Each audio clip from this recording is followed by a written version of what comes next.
ఈరోజు మనము క్యారెట్ పెరుగు పచ్చడి చేద్దామండి.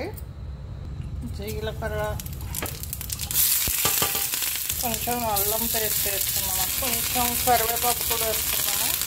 దీంట్లో కోరుకున్న క్యారెట్ వేసుకుందామండి. దీని పేరే క్యారెట్ పెరుగు పచ్చడి కదండి. ఇది బాగా కోరుకొని ఫ్రై చేసుకోవాలండి. తాలింపులో వేసేసుకుందాము. ఇప్పుడు మీ రుచికి సరిపడినంత సాల్ట్ వేసుకోండి, కొంచెం పసుపు వేసుకోండి, 2 టేబుల్ స్పూన్ల శనగపిండి అండి. ఈ శనగపిండి ఇదంతా బాగా పచ్చివాసన పోయే వరకు బాగా ఫ్రై చేసుకోండి.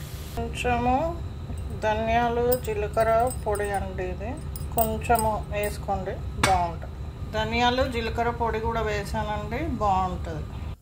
ఈ విధంగా పచ్చివాసన పోయే వరకు వేయించుకొని ఇది కొంచెము ఈ పేస్ట్ చల్లగా అయిన తర్వాత మనం ఇప్పుడు మజ్జిగలో వేసుకోవాలి.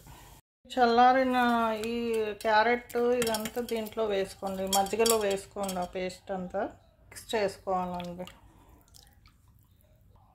చూడండి, ఎమ్మి మజ్జిగ చారు, క్యారెట్ మజ్జిగ చారు రెడీ. ఇది మా రెండో అక్క వాళ్ళ రెసిపీ అండి. చాలా ఎమ్మిగా ఉంటుందండి.